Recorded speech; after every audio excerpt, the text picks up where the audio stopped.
hello, and good day.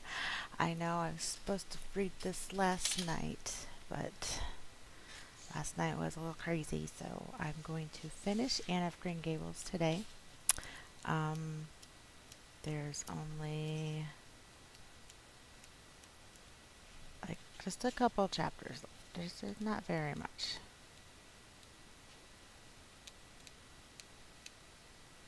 There's like maybe 4 chapters left. There's like this much left of the book, so I'm going to finish this. So hopefully if you're used to reading on Tuesday nights, I just didn't want you to wait too long to be able to get the rest of the book. So I'm just going to go and do it right now. So Anne of Green Gables, Chapter 33, The Hotel Concert. Put on your white organdy by all means, Anne, advised Diana decidedly. They were together in the east gable chamber. Outside it was only twilight, a lovely yellowish-green twilight with a clear blue cloudless sky. A big round moon, slowly deepening from her pallid luster into burnished silver, hung over the haunted wood. The air was full of sweet summer sounds, sleepy birds twittering, freakish breezes, far-away voices and laughter. But in Anne's room the blind was drawn and the lamp was lighted, for an important toilet was being made.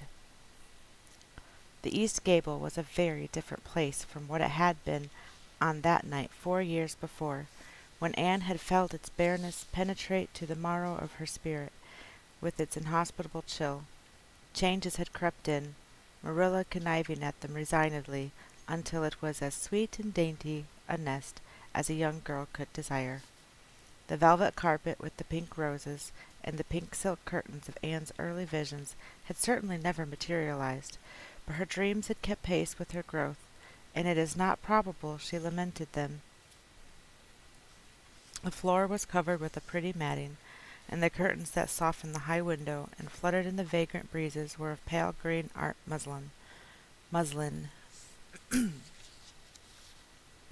The walls, hung not with gold and silver brocade tapestry, but with a dainty apple blossom paper, were adorned with a few good pictures given Anne by Mrs. Allen.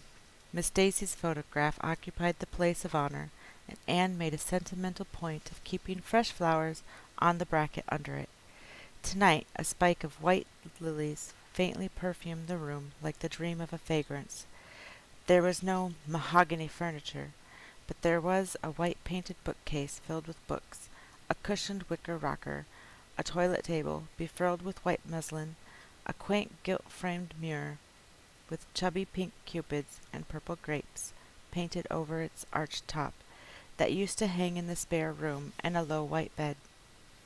Anne was dressing for a concert at the White Sands Hotel. The guests had got it up in aid of the Charlottetown Hospital, and had hunted out all the available amateur talent in the surrounding districts to help it along. Bertha Sampson and Pearl Clay of the White Sands Baptist Choir had been asked to sing a duet. Milton Clark of Newbridge was to give a violin solo. Winnie Adela Blair of Carmody was to sing a Scotch ballad, and Laura Spencer of Spencervale and Anne Shirley of Avonlea were to recite. As Anne would have said at one time, it was an epoch in her life, and she was deliciously athrill with the excitement of it. Matthew was in the seventh heaven of gratified pride over the honor conferred on his Anne, and Marilla was not far behind, although she would have died rather than admit it, and she said she didn't think it was very proper for a lot of young folks to be gadding over to the hotel without any responsible person with them. Anne and Diana were to drive over with Jane Andrews and her brother Billy in their double-seated buggy, and several other Avonlea girls and boys were going too. There was a party of visitors expected out from town, and after the concert a supper was to be given to the performers. "Do you really think the organdy will be best?" queried Anne anxiously. "I don't think it's as pretty as my blue-flowered muslin, and it certainly isn't so fashionable." "But it suits you ever so much better," said Diana. "It's so soft and frilly and clinging. The muslin is stiff and makes you look too dressed up, but the organdy seems as if it grew on you." Anne sighed and yielded. Diana was beginning to have a reputation for notable taste in dressing, and her advice on such subjects was much sought after. She was looking very pretty herself in this particular night, in a dress of the lovely wild rose pink from which Anne was forever debarred. But she was not to take any part in the concert, so her appearance was of minor importance. All her pains were bestowed upon Anne, who she vowed, must, for the credit of Avonlea, be dressed and combed and adorned to the Queen's taste. Pull out that frill a little more. So here, let me tie your sash. Now for your slippers. I'm going to braid your hair in 2 thick braids and tie them halfway up with big white bows. No, don't pull out a single curl over your forehead. Just have the soft part. There is no way you do your hair suits you so well, Anne, and Mrs. Allen says you look like a Madonna when you part it so. I shall fasten this little white house rose just behind your ear. There was just one on my bush, and I saved it just for you.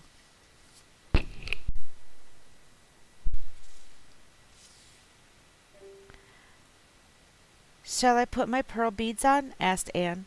Matthew brought me a string from town last week, and I know he'd like to see them on me. Diana pursed up her lips, put her black head on one side critically, and finally pronounced in favor of the beads, which were thereupon tied around Anne's slim milk-white throat. There's something so stylish about you, Anne, said Diana with unenvious admiration. You hold your head with such an air. I suppose it's your figure. I am just a dumpling. I've always been afraid of it. Now I know it is so. Well, I suppose I shall just have to resign myself to it. But you have such dimples, said Anne, smiling affectionately into the pretty, vivacious face so near her own. Lovely dimples, like little dents in cream. I have given up all hope of dimples. My dimple dream will never come true, but so many of my dreams have that I mustn't complain. Am I all ready now? All ready, assured Diana, as Marilla appeared in the doorway, a gaunt figure with grayer hair than of yore, and no fewer angles, but with a much softer face. Come right in and look at our elocutionist, Marilla. Doesn't she look lovely? Marilla emitted a sound between a sniff and a grunt. She looks neat and proper. I like that way of fixing her hair. But I expect she'll ruin that dress driving over there in the dust and dew with it, and it looks most too thin for these damp nights. Organdy's the most unserviceable stuff in the world, anyhow, and I told Matthew so when he got it, but there is no use in saying anything to Matthew nowadays. Time was when he would take my advice, but now he just buys things for Anne regardless, and the clerks at Carmody know they can palm anything off on him. Just let them tell him a thing is pretty and fashionable, and Matthew plunks his money down for it. Mind you keep your skirt clear of the wheel, Anne, and put your warm jacket on. Then Marilla stalked downstairs, thinking proudly how sweet Anne looked with that one moonbeam from the forehead to the crown, and regretting that she could not go to the concert herself to hear her girl recite. I wonder if it is too damp for my dress, said Anne anxiously. Not a bit of it, said Diana, pulling up the window blind. It's a perfect night, and there won't be any dew. Look at the moonlight. I'm so glad my window looks east into the sun rising, said Anne, going over to Diana. It's so splendid to see the morning coming up over those long hills and glowing through those sharp fir tops. It's new every morning, and I feel as if I've washed my very soul in that bath of earliest sunshine. Oh, Diana, I love this little room so dearly. I don't know how I'll get along without it when I go to town next month. Don't speak of your going away tonight, begged Diana. I don't want to think of it. It makes me so miserable, and I do want to have a good time this evening. What are you going to recite, Anne? And are you nervous? Not a bit. I've recited so often in public I don't mind at all now. I've decided to give The Maiden's Vow. It's so pathetic. Laura Spencer is going to give a comic recitation, but I'd rather make people cry than laugh. What will you recite if they encore you? They won't dream of encoring me, scoffed Anne. who was not without her own secret hopes that they would, and already envisioned herself telling Matthew all about it at the next morning's breakfast table. There are Billy and Jane now. I hear the wheels. Come on. Billy Andrews insisted that Anne should ride in the front seat with him, so she unwillingly climbed up. She would have much preferred to sit in the back with the girls, where she could have laughed and chattered to her heart's content. There was not much of either laughter or chatter in Billy. He was a big, fat, stolid youth of 20, with a round, expressionless face and a painful lack of conversational gifts. But he admired Anne immensely, and was puffed up with pride over the prospect of driving to White Sands with that slim, upright figure beside him. Anne, by dint of talking over her shoulder to the girls, and occasionally passing a sop of civility to Billy, who grinned and chuckled and never could think of any reply until it was too late, contrived to enjoy the drive in spite of all. It was a night for enjoyment. The road was full of buggies, all bound for the hotel, and laughter, silver clear, echoed and re-echoed along with it. When they reached the hotel, it was a blaze of light from top to bottom. They were met by the ladies of the concert committee, one of whom took Anne off to the performers' dressing room, which was filled with the members of a Charlottetown symphony club, among whom Anne felt suddenly shy and frightened and countrified. Her dress, which, in the east gable, had seemed so dainty and pretty, now seemed simple and plain. Too simple and plain, she thought, among all the silks and laces that glistened and rustled around her. What were her pearl beads compared to the diamonds of the big handsome lady near her? And how poor her one wee white rose must look beside all the hothouse flowers the others wore. Anne laid her hat and jacket away, and shrank miserably into a corner. She wished herself back in the white room at Green Gables. It was still worse on the platform at the big concert hall of the hotel, where she presently found herself. The electric lights dazzled her eyes, the perfume and hum bewildered her. She wished she were sitting down in the audience with Diana and Jane, who seemed to be having a splendid time away at the back. She was wedged in between a stout lady in pink silk and a tall, scornful-looking girl in a white lace dress. The stout lady occasionally turned her head squarely around and surveyed Anne through her eye-glasses, until Anne, acutely sensitive of being so scrutinized, felt that she must scream aloud, and the white lace girl kept talking audibly to her next neighbor about the country bumpkins and rustic belles in the audience, languidly anticipating such fun from the displays of local talent on the program. Anne believed that she would hate that white lace girl to the end of life. Unfortunately for Anne, a professional elocutionist was staying at the hotel and had consented to recite. She was a lithe, dark-eyed woman in a wonderful gown of shimmering gray stuff like woven moonbeams, with gems on her neck and in her dark hair. She had a marvelously flexible voice and wonderful power of expression. The audience went wild over her selection. Anne, forgetting all about herself and her troubles for the time, listened with rapt and shining eyes. But when the recitation ended, she suddenly put her hands over her face. She could never get up and recite after that. Never. Had she ever thought she could recite? Oh, if she were only back at Green Gables! At this unpropitious moment, her name was called. Somehow Anne, who did not notice the rather guilty little start of surprise the white lace girl gave, and would not have understood the subtle compliment implied therein if she had, got on her feet and moved dizzily out to the front. She was so pale that Diana and Jane down in the audience clasped each other's hands in nervous sympathy. Anne was the victim of an overwhelming attack of stage fright. Often as she had recited in public, she had never before faced such an audience as this, and the sight of it paralyzed her energies completely. Everything was so strange, so brilliant, so bewildering.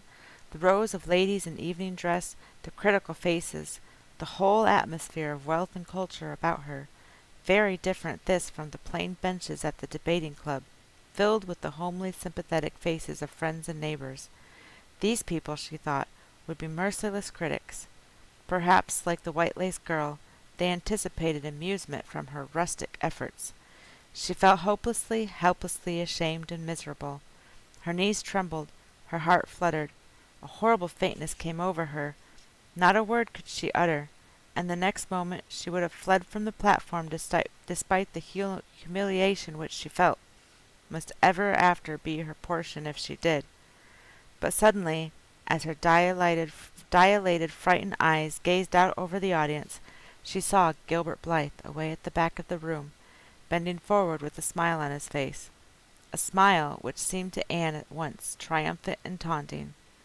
In reality it was nothing of the kind. Gilbert was merely smiling with appreciation of the whole affair in general, and of the effect produced by Anne's slender white form and spiritual face against a background of palms in particular. Josie Pye, whom he had driven over, sat beside him, and her face certainly was both triumphant and taunting. But Anne did not see Josie, and would not have cared if she had.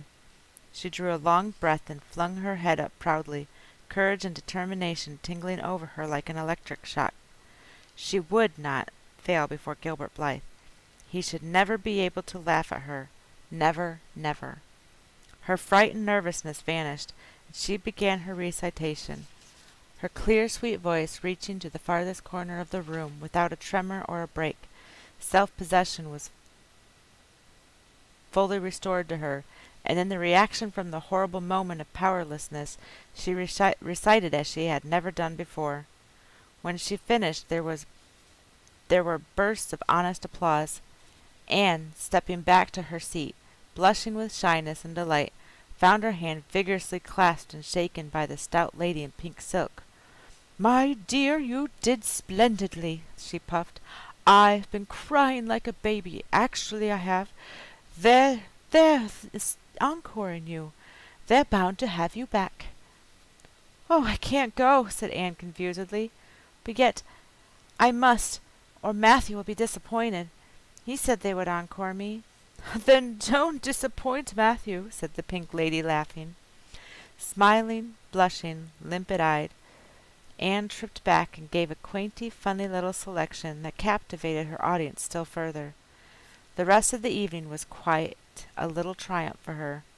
When the concert was over, the stout pink lady, who was the wife of an American millionaire, took her under her wing and introduced her to everybody, and everybody was very nice to her. The professional elocutionist, Mrs. Evans, came and chatted with her, telling her that she had a charming voice and interpreted her selections beautifully. Even the white-lace girl paid her a languid little compliment. They had supper in the big, beautifully decorated dining room. Diana and Jane were invited to partake of this also, since they had come with Anne. But Billy was nowhere to be found, having decamped in mortal fear of some such invitation. He was in waiting for them with the team, however, when it was all over, and the three girls came merrily out into the calm white moonshine radiance. Anne breathed deeply and looked into the clear sky beyond the dark boughs of firs. Oh, it was good to be out again in the purity and silence of the night. How great and still and wonderful everything was, with the murmur of the sea sounding through it, and the darkling cliffs beyond like grim giants guarding enchanted coasts. "Hasn't it been a perfectly splendid time?" sighed Jane as they drove away. "I just wish I was a rich American and could spend my summer at a hotel and wear jewels and low-necked dresses and have ice cream and chicken salad every blessed day. I'm sure it would be ever so much more fun than teaching school. Anne, your recitation was simply great, although I thought at first you were never going to begin. I think it was better than Mrs. Evans." "Oh, no, don't say things like that, Jane," said Anne quickly, "because it sounds silly. It couldn't be better than Mrs. Evans, you know, for she is a professional and I'm only a schoolgirl with a little knack of reciting. I'm quite satisfied that the people just liked mine pretty well." "I've a compliment for you, Anne," said Diana. "At least, I think it must be a compliment because of the tone he said it in. Part of it was anyhow. There was an American sitting behind Jane and me, such a romantic looking man with coal-black hair and eyes. Josie Pye says he is a distinguished artist, and that her mother's cousin in Boston is married to a man that used to go to school with him. Well, we heard him say, didn't we, Jane? 'Who is that girl on the platform with the splendid Titian hair? She has a face I should like to paint.' There now, Anne, but what does Titian hair mean?" Being interpreted means plain red, I guess, laughed Anne. Titian was a very famous artist who liked to paint red-haired women. Did you see all the diamonds those ladies wore? Sighed Jane. They were simply dazzling. Wouldn't you just love to be rich, girls? We are rich, said Anne staunchly.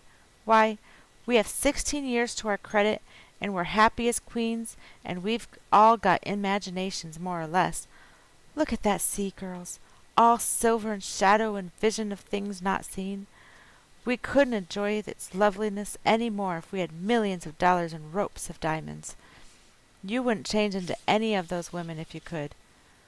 Would you want to be that white-lace girl and wear a sour look all your life as if you'd been born turning up your nose at the world?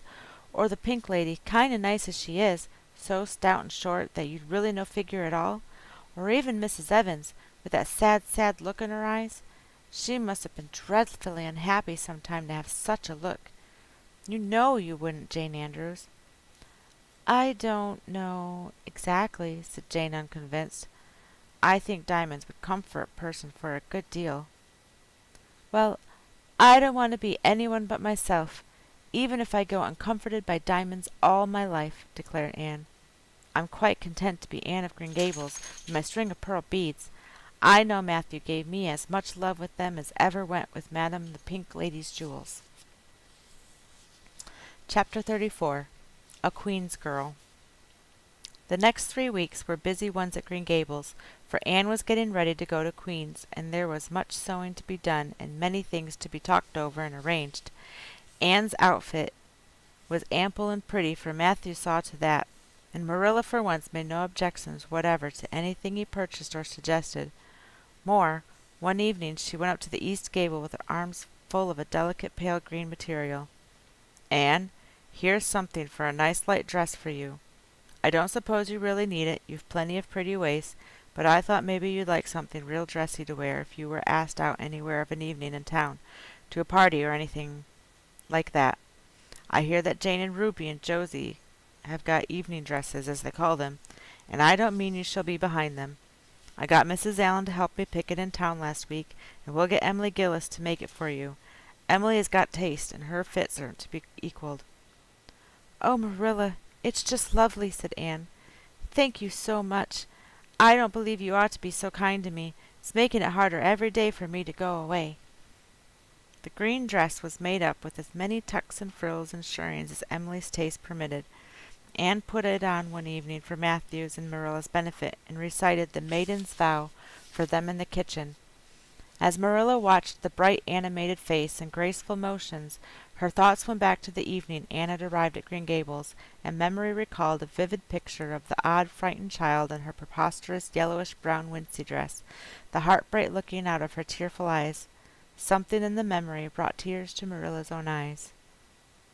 I declare my recitation has made you cry, Marilla, said Anne gaily, stooping over Marilla's chair to drop a butterfly kiss on that lady's cheek. Now I call that a positive triumph. No, I wasn't crying over your piece, said Marilla, who would have scorned to be betrayed into such weakness by any poetry stuff. I just couldn't help thinking of the little girl you used to be, Anne, and I was wishing you could have stayed a little girl, even with all your queer ways. You've grown up now, and you're going away, and you look so tall and stylish and so different altogether in that dress, as if you didn't belong in Avonlea at all, and I just got lonesome thinking it all over. Marilla! Anne sat down on Marilla's gingham lap, took Marilla's lined face between her hands, and looked gravely and tenderly into Marilla's eyes. I'm not a bit changed. Not really. I'm only just pruned down and branched out. The real me, back here, is just the same. It won't make a bit of difference where I go or how much I change outwardly. At heart, I shall always be your little Anne, who will love you and Matthew and dear Green Gables more and better every day of her life. Anne laid her fresh young cheek against Marilla's faded one, and reached out a hand to pat Matthew's shoulder. Marilla would have given much just then to have possessed Anne's power of putting her feelings into words, but nature and habit had willed it otherwise, and she could only put her arms close about her girl and hold her tenderly to her heart, wishing that she need never let her go. Matthew, with a suspicious moisture in his eyes, got up and went out of doors. Under the stars of the blue summer night, he walked agitatedly across the yard to the gate under the poplars. "Well, now, guess she ain't been much spoiled," he muttered proudly. "I guess puttin' in my oar occasional never did much harm after all. She's smart and pretty and loving too, which is better than all the rest. She's been a blessin' to us, and there never was a luckier mistake than what Mrs. Spencer made. If it was luck, I don't believe it was any such thing. It was Providence, because the Almighty saw we needed her, I reckon." The day finally came when Anne must go to town. She and Matthew drove in one fine September morning after a tearful parting with Diana and an untearful practical one, on Marilla's side at least, with Marilla. But when Anne had gone, Diana dried her tears and went to a beach picnic at White Sands with some of her Carmody cousins, where she contrived to enjoy herself tolerably well, while Marilla plunged her fiercely into unnecessary work and kept at it all day long with the bitterest kind of a heartache, the ache that burns and gnaws and cannot wash itself away in ready tears. But that night, when Marilla went to bed, acutely and miserably conscious that the little gable room at the end of the hall was untenanted by any vivid young life and unstirred by any soft breathing, she buried her face in her pillow and wept for her girl in a passion of sobs that appalled her when she grew calm enough to reflect how very wicked it must be to take on so about a sinful fellow creature. Anne and the rest of the Avonlea scholars reached town just in time to hurry off to the academy. The first day passed pleasantly enough in a whirl of excitement, meeting all the new students, learning to know the professors by sight, and being sorted and organized into classes. Anne intended taking up the second-year work, being advised to do so by Miss Stacy. Gilbert Blythe elected to do the same. This meant getting a first-class teacher's license in 1 year instead of 2, if they were successful, but it also meant much more and harder work. Jane, Ruby, Josie, Charlie, and Moody Spurgeon, not being troubled with the stirrings of ambition, were content to take up the second-class work. Anne was conscious of a pang of loneliness when she found herself in a room with 50 other students, not one of whom she knew except the tall brown-haired boy across the room, and knowing him in the fashion she did not help her much, as she reflected pessimistically. She was undeniably glad that they were in the same class. The old rivalry could still be carried on, and Anne would hardly have known what to do if it had been lacking. "I wouldn't feel comfortable without it," she thought. "Gilbert looks awfully determined. I suppose he's making up his mind here and now to win the medal. What a splendid chin he has. I never noticed it before. I do wish Jane and Ruby had gone in for first class too. I suppose I won't feel so much like a cat in a strange garret when I get acquainted, though. I wonder which of the girls here are going to be my friends. It's really an interesting speculation. Of course I promised Diana that no Queen's girl, no matter how much I liked her, should ever be as dear to me as she is. But I've lots of second-best affections to bestow. I like the look of that girl with the brown eyes and the crimson waist. She looks vivid and red-rosy. There's that pale fair one gazing out of the window. She has lovely hair and looks as if she knew a thing or two about dreams. I'd like to know them both. Know them well and well enough to walk with my arm about their waists and call them nicknames. But just now I don't know them, and they don't know me, and probably don't want to know me particularly. Oh, it's lonesome." It was lonesomer still when Anne found herself alone in her hall bedroom that night at twilight. She was not to board with the other girls, who all had relatives in town to take pity on them. Miss Josephine Barry would have liked to board her, but Beechwood was so far from the academy that it was out of the question. So Miss Barry hunted up a boarding house, assuring Matthew and Marilla that it was the very place for Anne. "The lady who keeps it is a reduced gentlewoman," explained Miss Barry. "Her husband was a British officer, and she is very careful what sort of boarders she takes. Anne will not meet with any objectionable persons under her roof. The table is good, and the house is near the academy, and a quiet neighborhood." All this might be quite true, and indeed proved to be so, But it did not materially help Anne in the first agony of homesickness that seized upon her. She looked dismally about her narrow little room with its dull-papered, pictureless walls, its small iron bedstead and empty bookcase, and a horrible choke came into her throat as she thought of her own white room at Green Gables, where she would have the pleasant consciousness of a great green still outdoors, of sweet peas growing in the garden, and moonlight falling on the orchard, of the brook below the slope, and the spruce boughs tossing in the night wind beyond it, of a vast starry sky and the light from Diana's window shining out through the gap in the trees. Here there was nothing of this. Anne knew that outside of her window was a hard street, with a network of telephone wires shutting out the sky, the tramp of alien feet, and 1,000 lights gleaming on stranger faces. She knew that she was going to cry and fought against it. "I won't cry."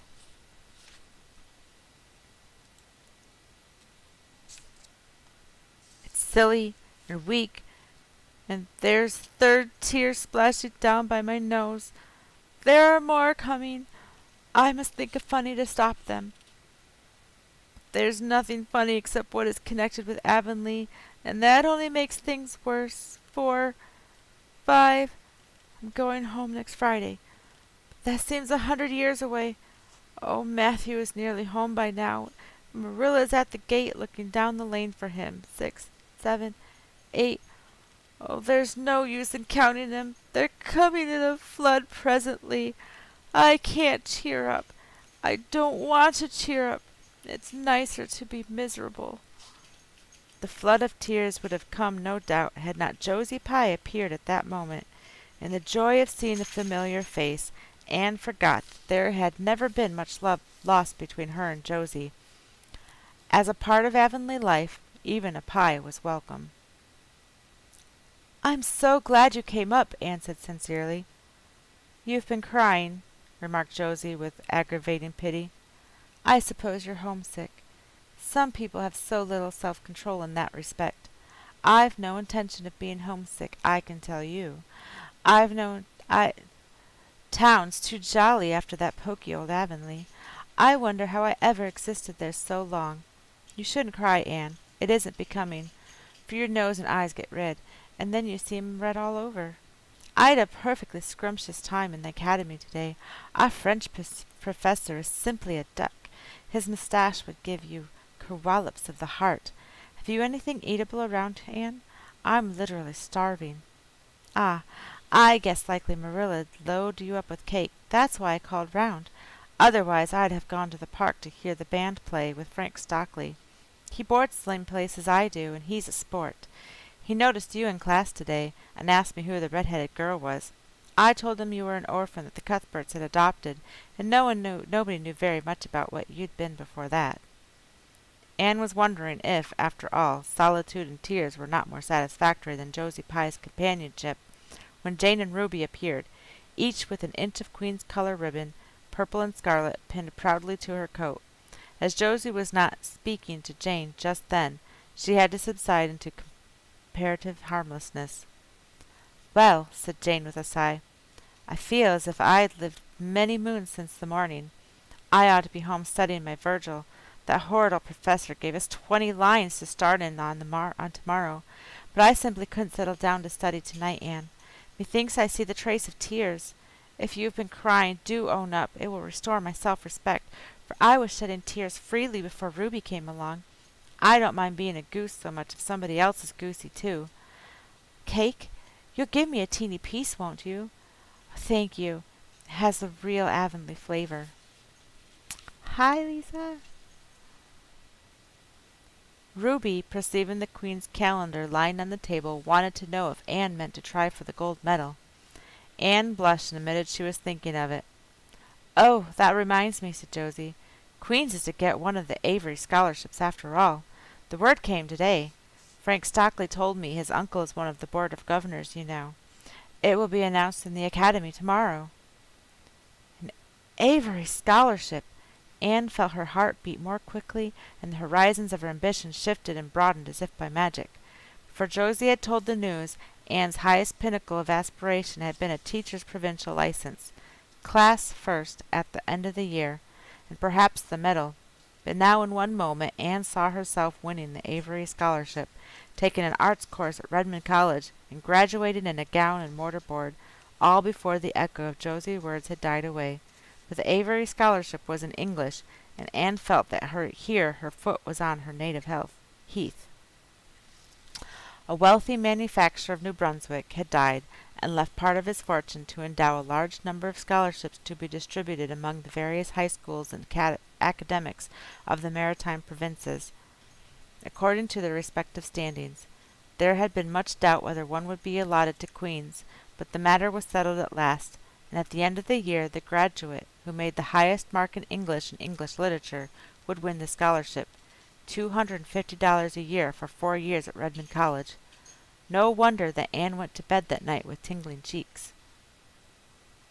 "I'll win that scholarship if hard work can do it," she resolved. "Wouldn't Matthew be proud if I got to be a B.A.? Oh, it's delightful to have ambitions. I'm so glad I have such a lot. There never seems to be any end to them. That's the best of it. Just as soon as you attain one ambition, you see another one glittering higher up still. It does make life so interesting." Chapter 35.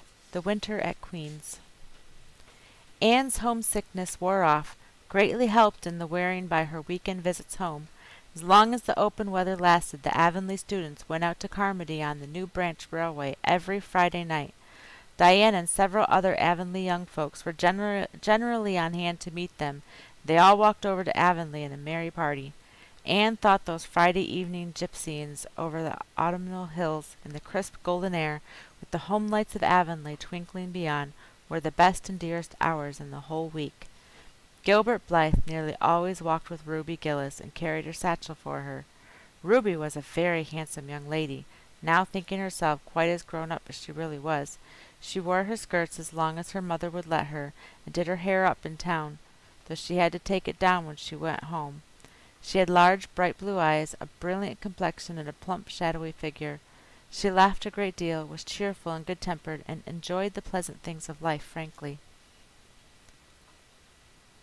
"But I shouldn't think she was the sort of girl Gilbert would like," whispered Jane to Anne. Anne did not think so either, but she would not have said so for the Avery Scholarship. She could not help thinking, too, that it would be very pleasant to have such a friend as Gilbert to jest and chatter with and exchange ideas about books and studies and ambitions. Gilbert had ambitions, she knew, and Ruby Gillis did not seem the sort of person with whom such could be profitably discussed. There were no silly sentiment in Anne's ideas concerning Gilbert. Boys were to her, when she thought about them at all, merely possible good comrades. If she and Gilbert had been friends, she would not have cared how many other friends he had nor with whom he walked. She had a genius for friendship. Girl friends she had in plenty, but she had a vague consciousness that masculine friendship might also be a good thing to round out one's conceptions of companionship and furnish broader standpoints of judgment and comparison. Not that Anne could have put her feelings on the matter into just such clear definition, but she thought that if Gilbert had ever walked home with her from the train over the crisp fields and along the ferny byways, they might have had many and merry and interesting conversations about the new world that was opening around them, and their hopes and ambitions therein. Gilbert was a clever young fellow, with his own thoughts about things, and a determination to get the best out of life and put the best into it. Ruby Gillis told Jane Andrews that she didn't understand half the things Gilbert Blythe said. He talked just like Anne Shirley did when she had a thoughtful fit on. For her part, she didn't think it any fun to be bothering about books and that sort of thing when you didn't have to. Frank Stockley had lots more dash and go, but then he wasn't half as good-looking as Gilbert. She really couldn't decide which she liked best. In the academy, Anne gradually drew a little circle of friends about her. Thoughtful, imaginative, ambitious students like herself, with the red-nosed girl Stella Maynard and the dream girl Priscilla Grant. She soon became intimate, finding the latter pale, spiritual-looking maiden to be full to the brim of mischiefs and pranks and fun, while the vivid, black-eyed Stella had a heart full of wistful dreams and fancies as aerial and rainbow-like as Anne's own. After the Christmas holidays, the Avonlea students gave up going home on Fridays and settled down to hard work. By this time all the Queen's scholars had gravitated into their own places in the ranks, and the various classes had assumed distinct and settled shadings of individuality. Certain facts had become generally accepted. It was admitted that the medal contestants had practically narrowed down to three: Gilbert Blythe, Anne Shirley, and Lewis Wilson. The Avery scholarship was more doubtful, any one of the certain six being a possible winner. The bronze medal for mathematics was considered as good as won by a fat, funny little up-country boy with a bumpy forehead and a patched coat. Ruby Gillis was the handsomest girl of the year at the academy.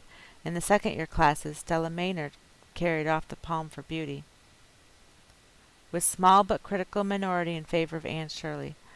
Ethel Marr was admitted by all competent judges to have the most stylish modes of hairdressing, and Jane Andrews, plain, plodding, conscientious Jane, carried off the honors in the domestic science course. Even Josie Pye attained a certain preeminence as the sharpest-tongued young lady in attendance at Queen's, so it may be fairly stated that Miss Stacy's old pupils held their own in the wider arena of the academical course. Anne worked hard and steadily. Her rivalry with Gilbert was as intense as it had ever been in Avonlea school, although it was not known in the class at large, but somehow the bitterness had gone out of it. Anne no longer wished to win for the sake of defeating Gilbert, rather for the proud consciousness of a well-won victory over a worthy foeman. It would be worth while to win, but she no longer thought life would be insupportable if she did not. In spite of lessons, the students found opportunities for pleasant times. Anne spent many of her spare hours at Beechwood, and generally ate her Sunday dinners there and went to church with Miss Barry. The latter was, as she admitted, growing old, but her black eyes were not dim, nor the vigor of her tongue in the least abated. But she never sharpened the latter on Anne, who continued to be a prime favorite with the critical old lady. "That Anne girl approves all the time," she said. "I get tired of other girls. There is such provoking and eternal sameness about them. Anne has as many shades as a rainbow, and every shade is the prettiest while it lasts. I don't know that she is as amusing as she was when she was a child, but she makes me love her, and I like people who make me love them. Saves me so much trouble in making myself love them." Then, almost before anybody realized it, spring had come. Out in Avonlea the mayflowers were peeping pinkly out on the sere barrens where snow wreaths lingered, and the mist of green was on the woods in the valleys. But in Charlottetown, harassed Queen's students thought and talked only of examinations. "It doesn't seem possible that the term is nearly over," said Anne. "Why, last fall it seemed so long to look forward to, a whole winter of studies and classes. And here we are with the exams looming up next week.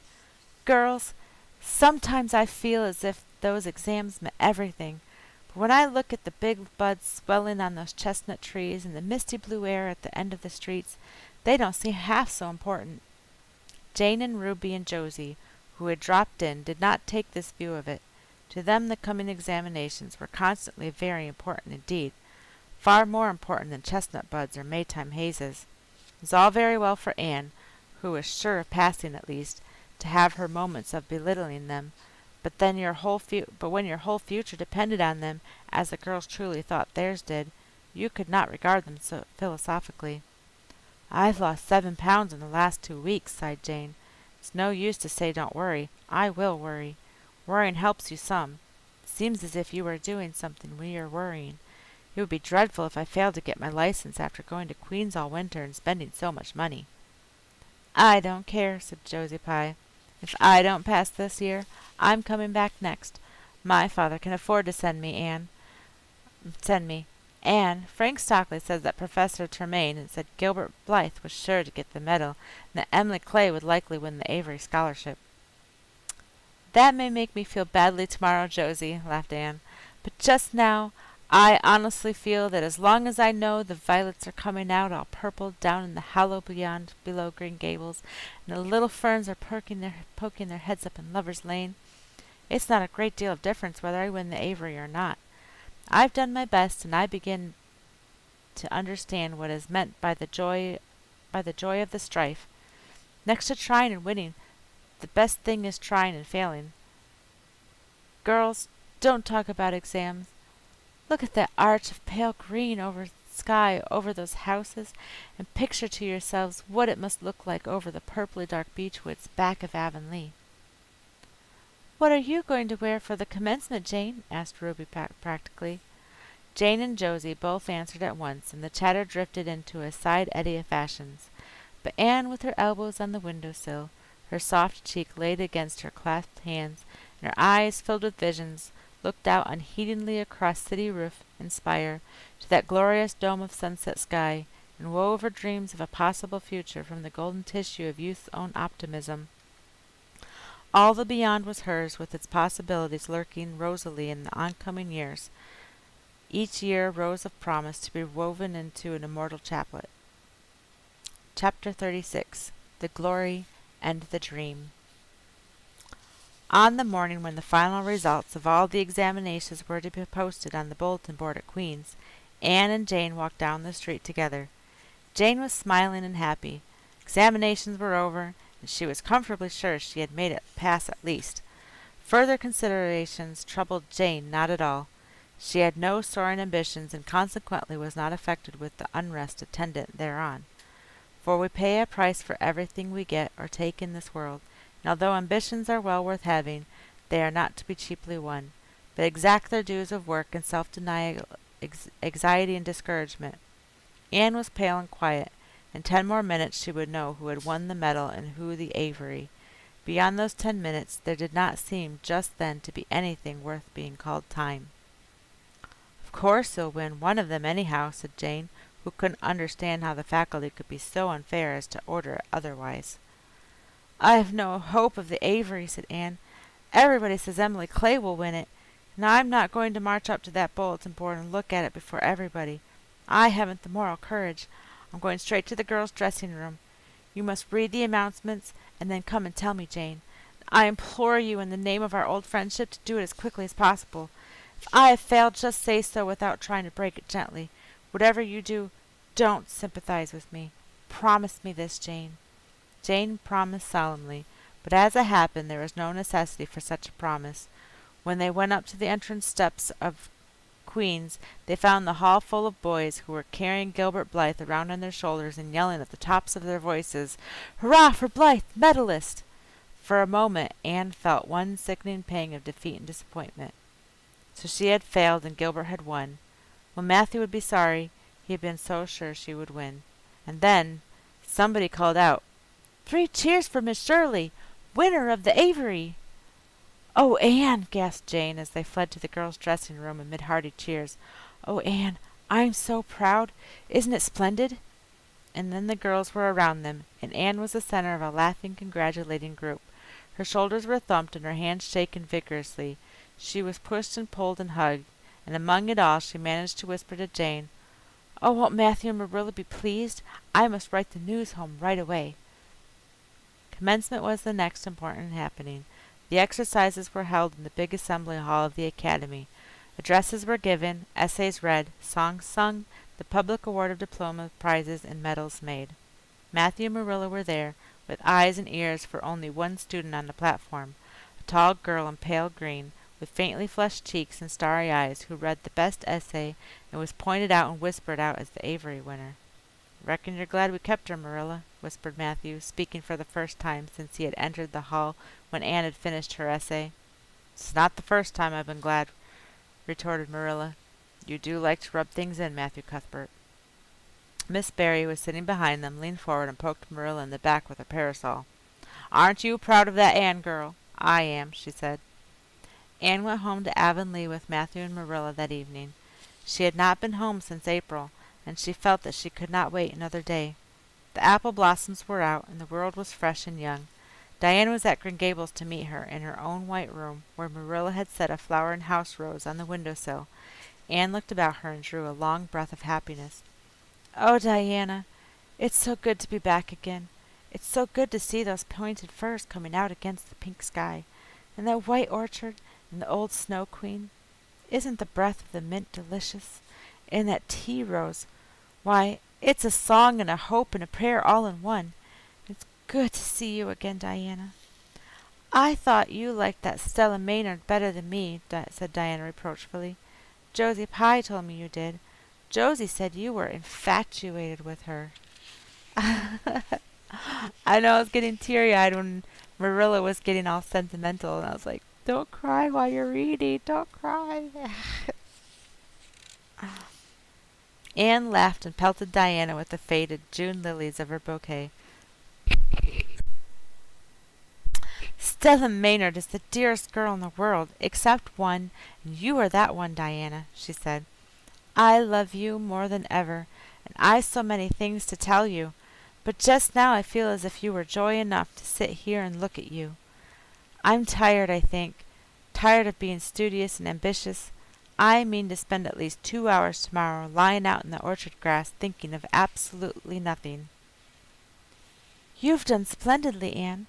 I suppose you won't be teaching now that you've won the Avery. No, I'm going to Redmond in September. Doesn't it seem wonderful? I'll have a brand new stock of ambition laid in by that time after 3 glorious golden months of vacation. Jane and Ruby are going to teach. Isn't it splendid to think we all got through, even to Moody Spurgeon and Josie Pye? The Newbridge trustees have offered Jane their school already, said Diana. Gilbert Blythe is going to teach, too. He has to. His father can't afford to send him to college next year, after all, so he means to earn his own way through. I expect he'll get the school here if Miss Ames decides to leave. Anne felt a queer little sensation of dismayed surprise. She had not known this. She had expected that Gilbert would be going to Redmond also. What would she do without their inspiring rivalry? Would not work, even at a coeducational college with a real degree in prospect, be rather flat without her friend, the enemy? The next morning at breakfast it suddenly struck Anne that Matthew was not looking well. Surely he was much grayer than he had been a year before. Marilla, she said hesitantly, when he had gone out, is Matthew quite well? No, he isn't, said Marilla in a troubled tone. He's had some real bad spells with his heart this spring, and he won't spare himself a mite. Been real worried about him, but he's some better this while back, and we've got a good hired man, so I'm hoping he'll kind of rest and pick up. Maybe he will now you're home. You always cheer him up. Anne leaned across the table and took Marilla's face in her hands. You are not looking as well yourself as I'd like to see you, Marilla. You look tired. I'm afraid you've been working too hard. You must take a rest now that I'm home. I'm just going to take this one day off to visit all the dear old spots and hunt up my old dreams, and then it will be your turn to be lazy while I do the work. Marilla smiled affectionately at her girl. It's not the work, it's my head. I've a pain so often now behind my eyes. Dr. Spencer has been fussing with glasses, but they don't do me any good. There is a distinguished oculist coming to the island the last of June. The doctor says I must see him. I guess I'll have to. I can't read or sew without any comfort now. Well, Anne, you've done real well at Queen's, I must say. To take first-class license in 1 year and win the Avery scholarship. Well, well. Mrs. Lynde says pride goes before a fall, and she doesn't believe in the higher education of women at all. She says it unfits them for women's true sphere. I don't believe a word of it. Speaking of Rachael reminds me. Did you hear anything about the Abbey Bank lately, Anne? I heard that it was shaky, answered Anne. Why? That is what Rachael said. She was up here one day last week and said there was some talk about it. Matthew felt real worried. All we have saved is in that bank. Every penny. I wanted Matthew to put it in the savings bank in the first place, but old Mr. Abbey was a great friend of Father's, and he always banked with him. Matthew said any bank with him at the head of it was good enough for anybody. I think he has only been its nominal head for many years, said Anne. He is a very old man. His nephews are really at the head of the institution. Well, when Rachael told us that, I wanted Matthew to draw our money right out, and he said he would think about it. Mr. Russell told him yesterday that the bank was all right. Anne had her good day in the companionship of the outdoor world. She never forgot that day. It was so bright and golden and fair, so free from shadow and so lavish of blossom. Anne spent some of its rich hours in the orchard. She went to the Dryad's Bubble in Willowmere and Violet Vale. She called at the manse and had a satisfying talk with Mrs. Allan, and finally in the evening she went with Matthew for the cows through Lover's Lane to the back pasture. The woods were all gloried through with sunset, and the warm splendor of it streamed down through the hill gaps in the west. Matthew walked slowly with bent head. Anne, tall and erect, suited her springing step to his. "You've been working too hard today, Matthew," she said reproachfully. "Why won't you take things easier?" "Well, now, I can't seem to," said Matthew, as he opened the yard gate to let the cows through. "It's only that I'm getting old, Anne. I keep forgetting it. Well, I've always worked pretty hard, and I'd rather drop in harness." "If I had been the boy you sent for," said Anne wistfully, "I'd be able to help you so much now, and spare you in 100 ways. I could find it in my heart to wish I had been, just for that." "Well, now, I'd rather have you than a dozen boys, Anne," said Matthew, patting her hand. "Just mind you that, rather than a dozen boys. Well, now, I guess it wasn't a boy that took the Avery scholarship, was it? It was a girl. My girl. My girl that I'm proud of." He smiled a shy smile at her as he went into the yard. Anne took the memory of it with her when she went to her room that night and sat for a long while at her open window, thinking of the past and dreaming of the future. Outside, the Snow Queen was mistily white in the moonshine. The frogs were singing in the marsh beyond our orchard slope. Anne always remembered the silvery, peaceful beauty and fragrant calm of that night. It was the last night before sorrow touched her life, and no life is ever quite the same again once that cold, sanctifying touch has been laid upon it. Chapter 37.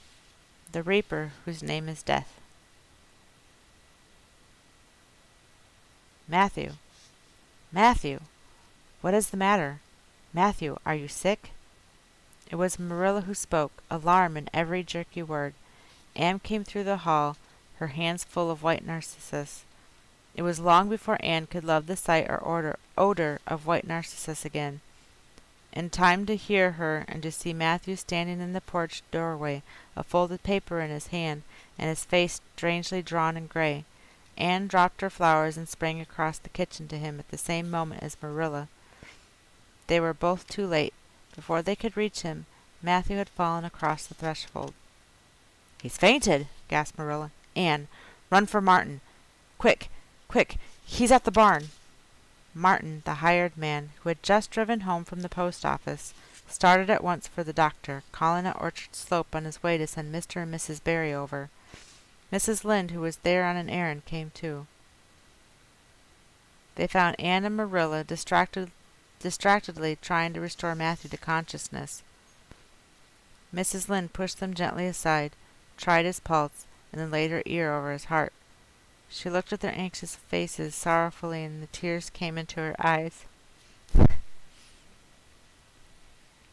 "If I can read this. Oh, Marilla," she said gravely, "I don't think I can do anything for him." "Mrs. Lynde, you can't think Matthew is... Anne could not say the dreadful word. She turned sick and pallid. "Child, yes, I'm afraid of it. Look at his face. When you've seen that look as often as I have, you know what it means." Anne looked at the still face, and there beheld the seal of the Great Presence.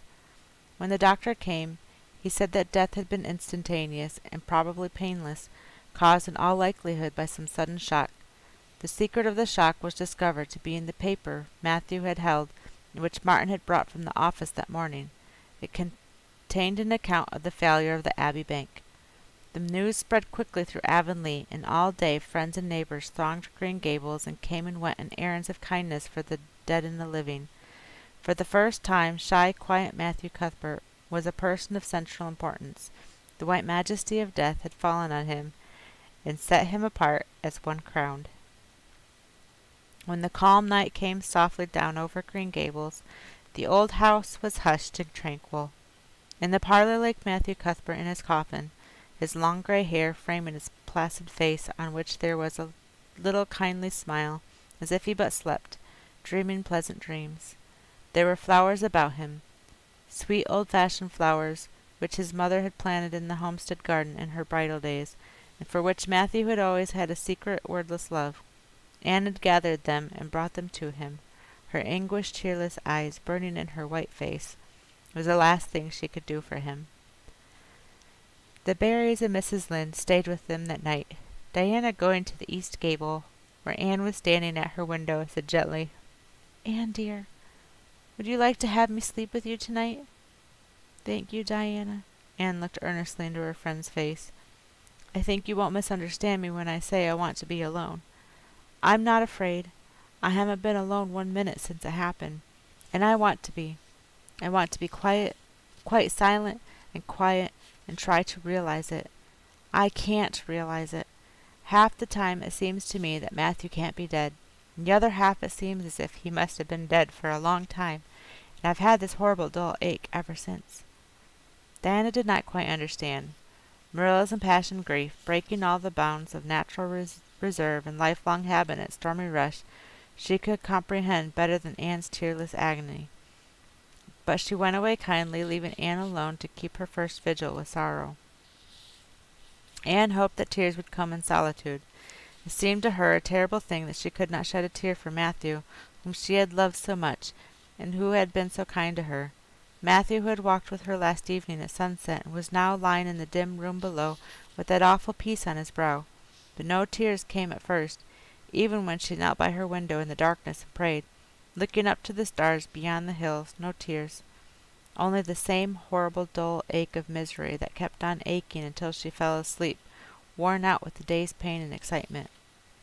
In the night she awakened, with the stillness and the darkness about her, and the recollection of the day came over her like a wave of sorrow. She could see Matthew's face smiling at her as he had smiled when they parted at the gate that last evening. She could hear his voice saying, my girl that I'm proud of." Then the tears came, and Anne wept her heart out.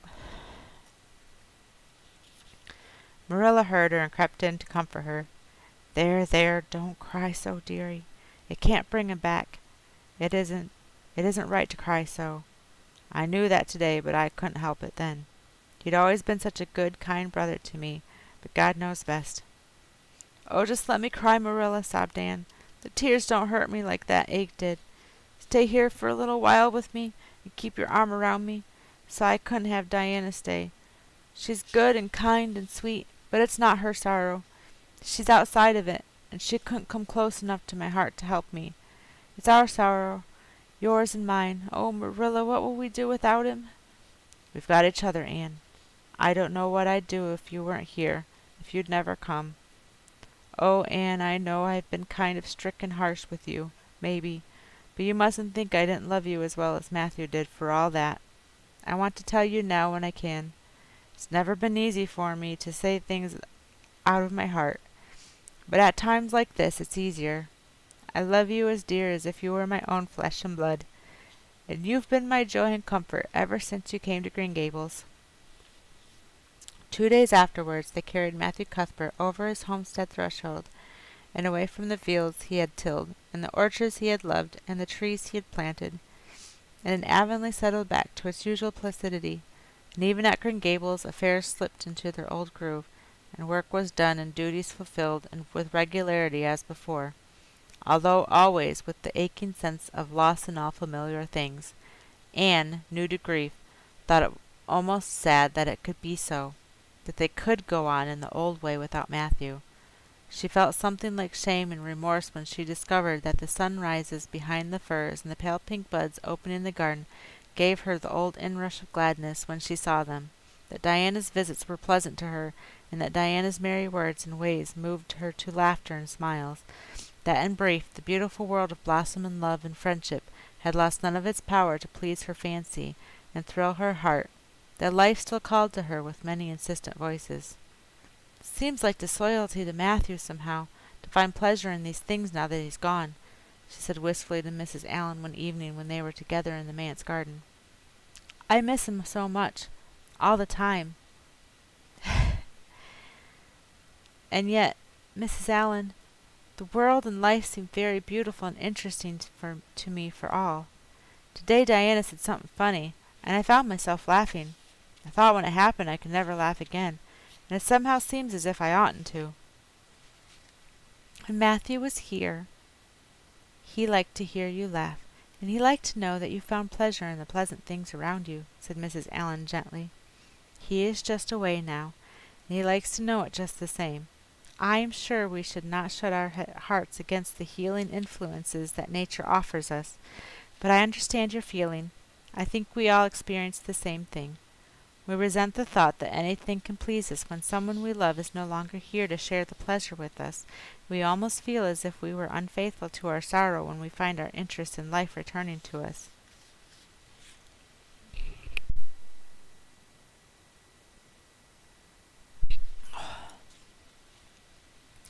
"I was down to the graveyard to plant a rosebush on Matthew's grave this afternoon," said Anne dreamily. "I took a slip of the little white Scotch rosebush his mother brought out from Scotland long ago. Matthew always liked those roses best. They were so small and sweet on their thorny stems. It made me feel glad that I could plant it by his grave, as if I were doing something that must please him in taking it there to be near him. I hope he has roses like them in heaven. Perhaps the souls of all those little white roses that he has loved so many summers were all there to meet him. I must go home now. Marilla's all alone. She gets lonely at twilight." "She will be lonelier still, I fear, when you go away again to college," said Mrs. Allen. Anne did not reply. She said good night and went slowly back to Green Gables. Marilla was sitting on the front door steps, and Anne sat down beside her. The door was open behind them, held back by a big pink conch shell, with hints of sea sunsets in its smooth inner convolutions. Anne gathered some sprays of pale yellow honeysuckle and put them in her hair. She liked the deliciousness hint of fragrance, as of some aerial benediction, above her every time she moved. "Dr. Spencer was here while you were away," Marilla said. "He says that the specialist will be in town tomorrow, and he insists that I must go in and have my eyes examined. I suppose I better go and have it over. I'll be more than thankful if the man can give me the right kind of glasses to suit my eyes. You won't mind staying here alone while I'm away, will you? Martin will have to drive me in, and there's ironing and baking to do." "I shall be all right. Diana will come over for company for me. I shall attend to the iron and baking beautifully. You needn't fear that I'll starch the handkerchiefs or flavor the cake with liniment." Marilla laughed. "What a girl you were for making mistakes in them days, Anne. You were always getting into scrapes. I did used to think you were possessed. Do you mind the time you dyed your hair?" "Yes, indeed. I shall never forget it," smiled Anne, touching the heavy braid of hair that was wound about her shapely head. "I laugh a little now sometimes when I think what a worry my hair used to be to me, but I don't laugh much, because it was a very real trouble then. I did suffer terribly over my hair and my freckles. My freckles are really gone. People are nice enough to tell me my hair is auburn now. All but Josie Pye. She informed me yesterday that she really thought it was redder than ever, or at least my black dress made it look redder.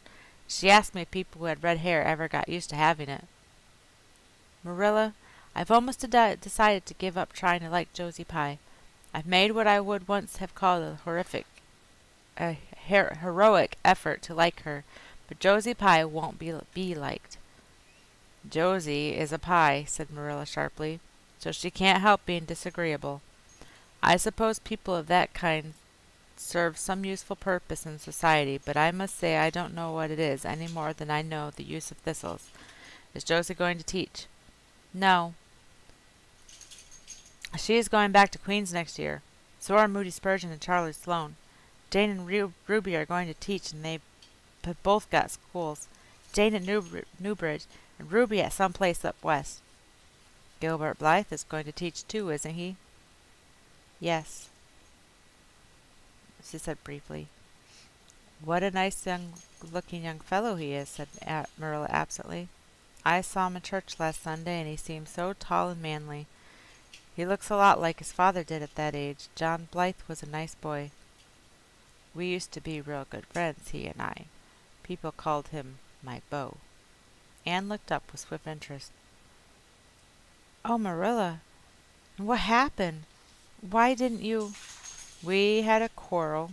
I wouldn't forgive him when he asked me to. I meant to, after a while, but I was sulky and angry, and I wanted to punish him first. He never came back. The Blythes were all mighty independent, but I always felt rather sorry. I've always kind of wished I'd forgiven him when I had had the chance." "So you've had a bit of romance in your life, too," said Anne softly. "Yes, I suppose you might call it that. You wouldn't think so to look at me, would you? You never can tell about people from their outsides. Everybody's forgot about me and John. I'd forgotten myself, but it all came back to me when I saw Gilbert last Sunday." Chapter 38. The Bend in the Road. Marilla went to town the next day and returned in the evening. Anne had gone over to Orchard Slope with Diana and came back to find Marilla in the kitchen, sitting by the table with her head leaning on her hand.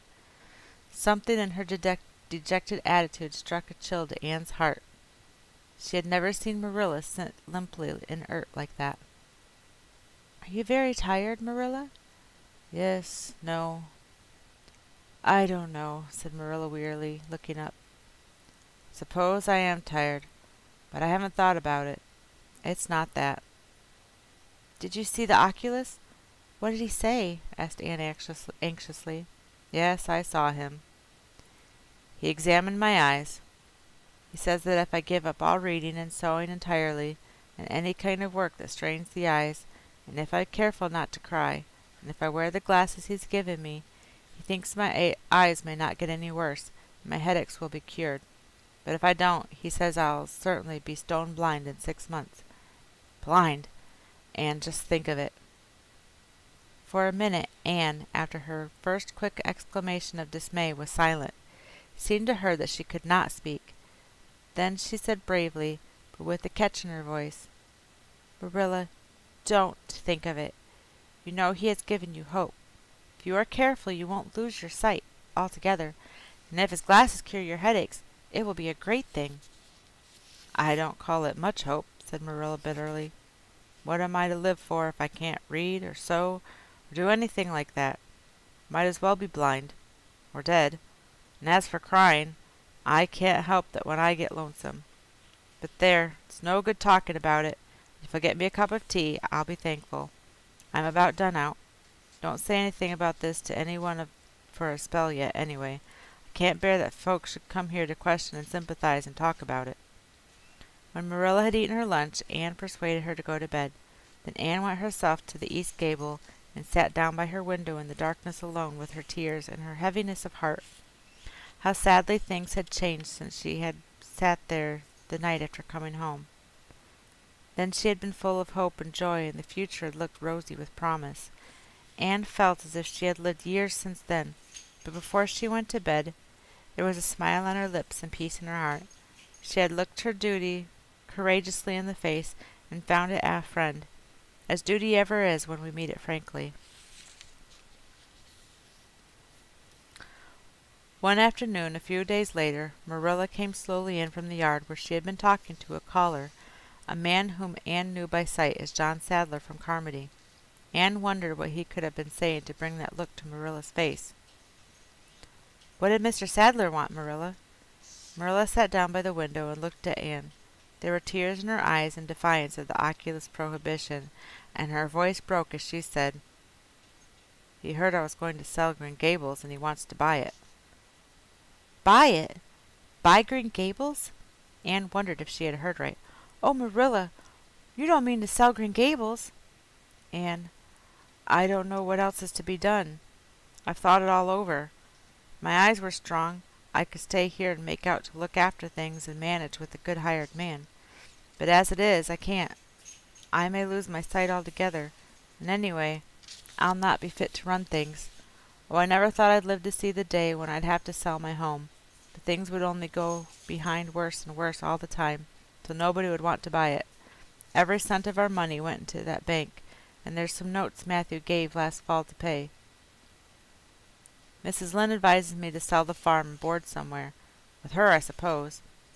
It won't bring much. It's small and the buildings are old, but it'll be enough for me to live on, I reckon. I'm thankful you're provided for with that scholarship, Anne. Sorry you won't have a home to come to in your vacations. That's all, but I suppose you'll manage somehow. Marilla broke down and wept bitterly. "You mustn't sell Green Gables," said Anne resolutely. "Oh, Anne, I wish I didn't have to. But you can see for yourself I can't stay here alone. I'd go crazy with trouble and loneliness, and my sight would go. I know it would." "You won't have to stay here alone, Marilla. I'll be with you. I'm not going to Redmond." "Not going to Redmond?" Marilla lifted her worn face from her hands and looked at Anne. "Why, what do you mean?" "Just what I say. I'm not going to take the scholarship. I decided so the night after you came home from town. You surely don't think I could leave you alone in your trouble, Marilla, after all you've done for me? I've been thinking and planning. Let me tell you my plans. Mr. Barry wants to rent the farm for next year, so you won't have any bother over that. And I'm going to teach. I've applied for the school here, but I don't expect to get it, for I understand the trustees have promised it to Gilbert Blythe. But I can have the Carmody School. Mr. Blair told me so last night at the store. Of course, that won't be quite as nice or as convenient as if I had the Avonlea School, but I can board and drive myself over to Carmody and back in the warm weather at least, and even in winter I can come home Fridays. We'll keep a horse for that. Oh, I have it all planned out, Marilla, and I'll read to you and keep you cheered up. You shan't be dull or lonesome, and we'll be real cozy and happy here together, you and I." Marilla had listened like a woman in a dream. "Oh, Anne, I could get on real well if you were here, I know, but I can't let you sacrifice yourself for me. It'd be terrible." "Nonsense," Anne laughed merrily. "There is no sacrifice. Nothing could be worse than giving up Green Gables. Nothing could hurt me more. We must keep the dear old place. My mind is quite made up, Marilla. I'm not going to Redmond, and I am going to stay here and teach. Don't you worry about me a bit. But your ambitions, and I'm just as ambitious as ever, only I've changed the object of my ambitions. I'm going to be a good teacher, and I'm going to save your eyesight. Besides, I mean to study at home here and take a little college course all by myself. Oh, I've dozens of plans, Marilla. I've been thinking them out for a week. I shall give life here my best, and I believe it will give its best to me in return. When I left Queen's my future seemed to stretch out before me like a straight road. I thought I could see along it for many a milestone. Now there is a bend in it. I don't know what lies around the bend, but I'm going to believe that the best does. It has a fascination of its own, that bend, Marilla. I wonder how the road beyond it goes. What there is of green glory and soft checkered light and shadows, what new landscapes, what new beauties, what curves and hills and valleys further on. "I don't feel as I ought to let you give it up," said Marilla, referring to the scholarship. "But you can't prevent me. I'm 16 and a half, obstinate as a mule, as Mrs. Lynde once told me," laughed Anne. "Oh, Marilla, don't you go pitying me. I don't like to be pitied, and there is no need for it. I'm heart glad over the very thought of staying at dear Green Gables. Nobody could love it as you and I do, so we must keep it." "You blessed girl," said Marilla, yielding. "Feel as if you've given me new life. I guess I ought to stick out and make you go to college, but I know I can't, so I ain't going to try. I'll make it up to you, though, Anne." When it became noised abroad in Avonlea that Anne Shirley had given up the idea of going to college and intended to stay home and teach, there was a good deal of discussion over it. Most of the good folk, not knowing about Marilla's eyes, thought she was foolish.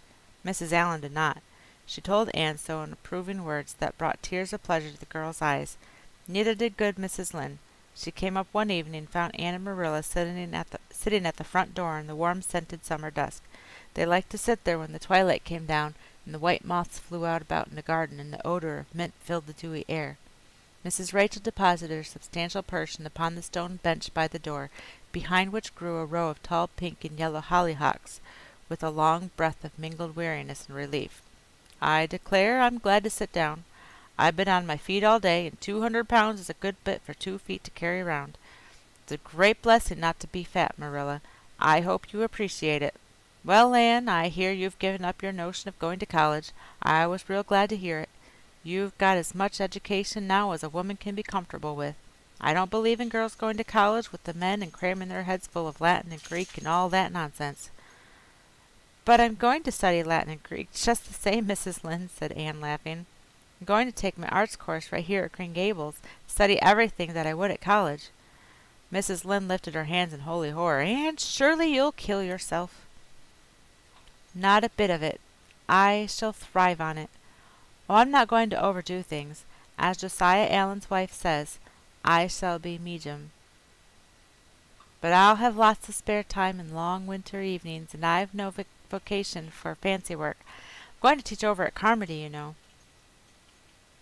"I don't know it. I guess you're going to teach right here in Avonlea. The trustees have decided to give you the school." "Mrs. Lynde!" cried Anne, springing to her feet in her surprise. "Why, I thought they had promised it to Gilbert Blythe." "So they did. But as soon as Gilbert heard that you had applied for it, he went to them. They had a business meeting at the school last night, you know, and he told them that he withdrew his application and suggested that they accept yours. He said he was going to teach at White Sands. Of course he gave up the school just to oblige you, because he knew how much you wanted to stay with Marilla, and I must say I think it was real kind of thoughtful of him, and that's what. Real self-sacrificing, too, for he'll have his board to pay at White Sands, and everybody knows he's got to earn his way through college. So the trustees decided to take you. I was tickled to death when Thomas came home and told me." "I don't feel that I ought to take it," murmured Anne. "I mean, I don't think that I ought to let Gilbert make such a sacrifice for me." "I guess you can't prevent him now. He signed papers with the White Sands trustees, so it wouldn't do him any good now if you were to refuse. Of course you'll take the school. You'll get along all right, now that there are no Pyes going. Josie was the last of them, and a good thing she was, that's what. There's been some Pye or other going to Avonlea school for the last 20 years, and I guess their mission in life was to keep school teachers reminded that Earth isn't their home. Bless my heart, what does all that winking and blinking at the berry gable mean?" "Diana's signaling for me to go over," laughed Anne. "You know we keep up the old custom. Excuse me while I run over and see what she wants." Anne ran down the clover slope like a deer and disappeared in the furry shadows of the haunted wood. Mrs. Lynde looked after her indulgently. "There's a good deal of the child about her yet in some ways." "There's a good deal more of the woman about her in others," retorted Marilla, with a momentary return of her old crispness. But crispness was no longer Marilla's distinguished characteristic, and Mrs. Lynde told her Thomas that night. "Marilla Cuthbert's got mellow, that's what." Anne went to the little Avonlea graveyard the next evening to put fresh flowers on Matthew's grave and water the Scotch rosebush. She lingered there until dusk, liking the peace and calm of the little place with its poplars, whose rustle was like low, friendly speech, and its whispering grasses growing at will among the graves. When she finally left it and walked down the long hill that sloped to the Lake of Shining Waters, it was past sunset, and all Avonlea lay before her in a dreamlike afterlight, a haunt of ancient peace. There was a freshness in the air as of a wind that had blown over honey-sweet fields of clover. Home lights twinkled out here and there among the homestead trees. Beyond lay the sea, misty and purple, with its haunting, unceasing murmur. The west was a glory of soft mingled hues, and the pond reflected them all in still softer shadings. The beauty of it all thrilled Anne's heart, and she gratefully opened the gates of her soul to it. "Dear old world," she murmured, "you are very lovely. Now I am glad to be alive in you." Halfway down the hill, a tall lad came whistling out of a gate before the Blythe homestead. It was Gilbert, and the whistle died on his lips as he recognized Anne. He lifted his cap courteously, but he would have passed on in silence if Anne had not stopped and held out her hand. "Gilbert," she said with scarlet cheeks, "I want to thank you for giving up the school for me. It's very good of you, and I want you to know that I appreciate it." Gilbert took the offered hand eagerly. "Wasn't particular good of me at all, Anne. I was pleased to be able to do you some small service. We're going to be friends after this. Have you really forgiven me my old fault?" Anne laughed and tried unsuccessfully to withdraw her hand. "I forgave you that day by the pond landing, though I didn't know it. What a stubborn little goose I was. I may as well make a complete confession. I've been sorry ever since." "We are going to be the best of friends," said Gilbert jubilantly. "We were born to be good friends, Anne. You've thwarted destiny long enough. I know we can help each other in many ways. You're going to keep up your studies, aren't you? So am I. Come, I'm going to walk home with you." Marilla looked curiously at Anne when the latter entered the kitchen. " Who was that came up the lane with you, Anne?" Gilbert Blythe, answered Anne, vexed to find herself blushing. I met him on Barry's Hill. I didn't think you and Gilbert were such good friends that you'd stand for half an hour at the gate talking to him, said Marilla with a dry smile. We haven't been. We've been good enemies. But we have decided that it will be much more sensible to be good friends in the future. Were we really there half an hour? It seemed just a few minutes. You see, we have 5 years lost conversations to catch up with, Marilla. Anne sat long at her window that night, companioned by a glad content. The wind purred softly in the cherry boughs, and the mint breaths came up to her. The stars twinkled over the pointed firs in the hollow, and Diana's light gleamed through the old gap. Anne's horizons had closed in since the night she had sat there after coming home from Queen's, but if the path set before her feet was to be narrow, she knew that flowers of quiet happiness would bloom along it. The joys of sincere work and worthy aspiration and congenial friendship were to be hers. Nothing could rob her of her birthright of fancy or her ideal of world of dreams. And there was always the bend in the road. God's in heaven, all's right with the world, whispered Anne softly. And that is the end of the first book, Anne of Green Gables. I want to read at least the second book because it's just as good as the first.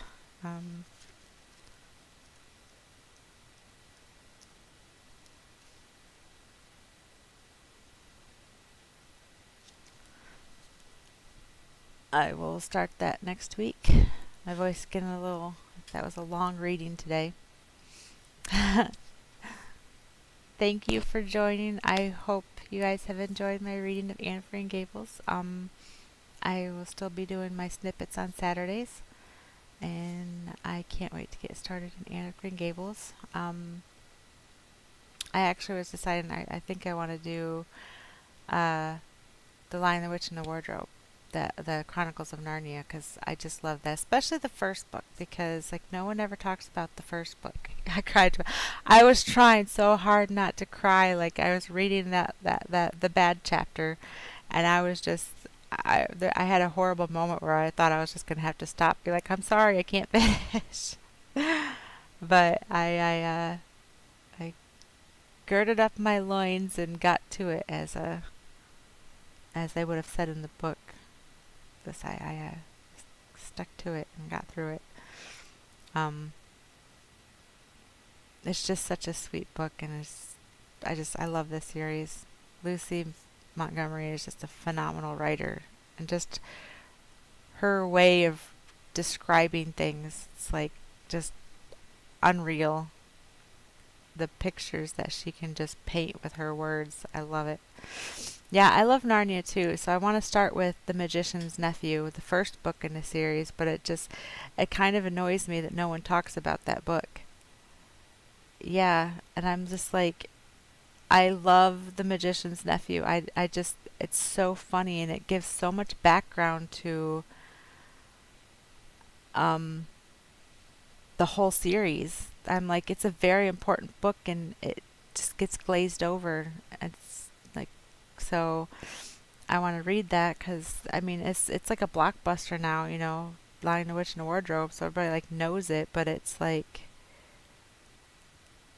there's a first book that's always skipped. The Lion, Witch, and the Wardrobe is not the beginning. So after I get through Anne, I'll probably be doing that one. But yeah,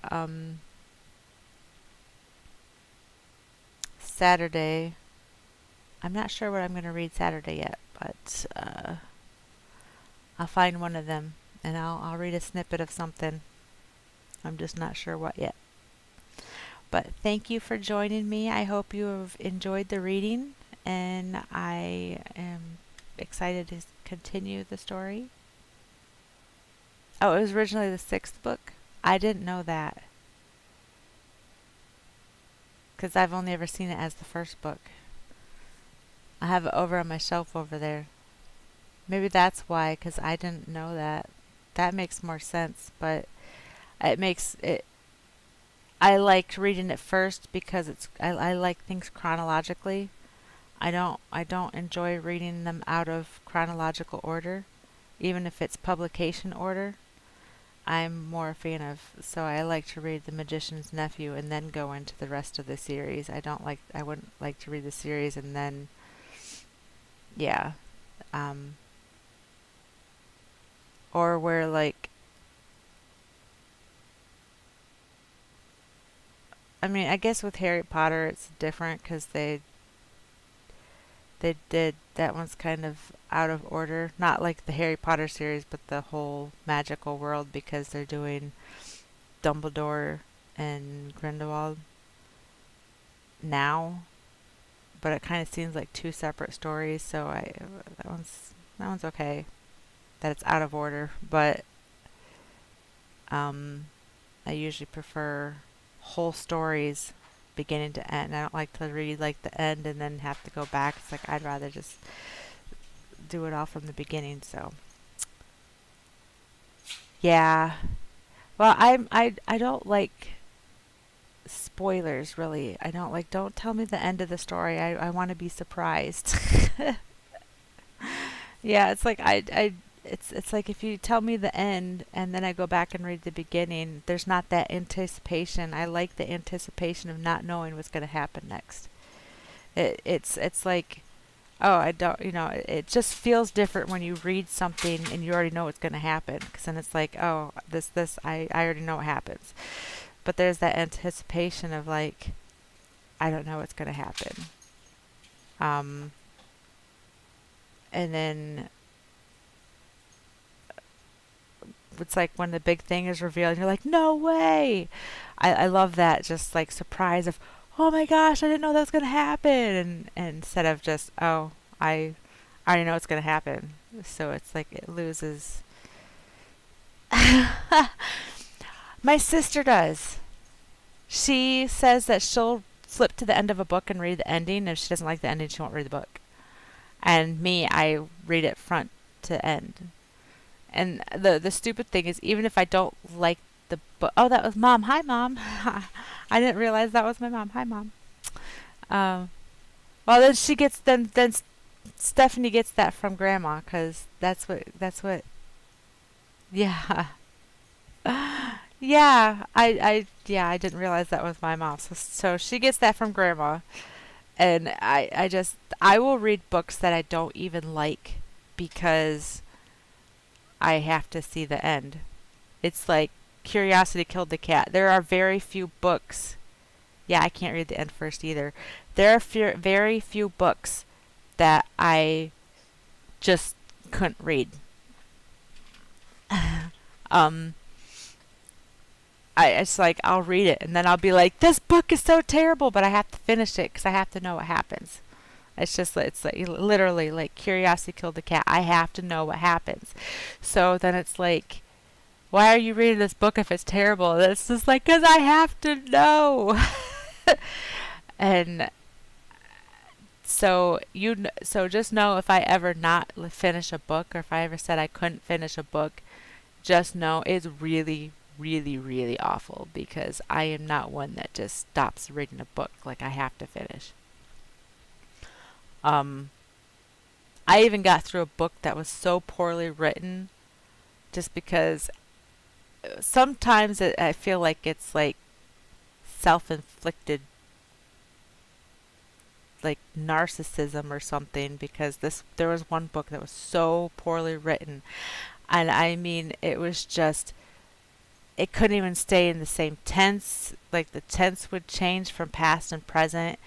The grammar and the spelling, like everything was horrible in this book.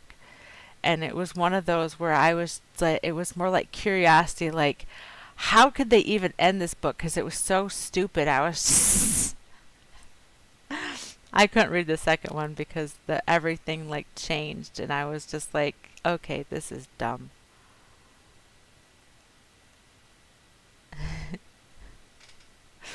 Yeah. Well, it's like 50 Shades of Grey, which I try to keep everything pretty not mature rated, but I'm not going to go into too much detail. I suffered through the first book, And the second book, I think I got maybe a quarter of the way and I read something and I went, I'm done. I'm done. It was just so, actually just gross. I was just like, I couldn't even, like, I couldn't. I was like, I'm done, and I've never looked in it again. And I was just, I didn't enjoy it at all. It was the stupidest book. And it was just, ugh. Yeah, it was terrible. Sorry if there's anybody that likes those series. I just couldn't stand the writing. I couldn't do it. Um, the taste their own. We're allowed to not like things. Um, but yeah, I have several really good books. I've actually, like, I have several authors I've been introduced to lately. Like Sharon Messenger is a very good author. I still have to get through the series because I love it. It's Keeper of the Lost Cities. Very good. It's just the books are all like this big, so it's like I have to have a lot of time to read them because they're very thick. I can read a book like this book alone, if I wasn't reading out loud, I could probably read in a day or maybe two, depending.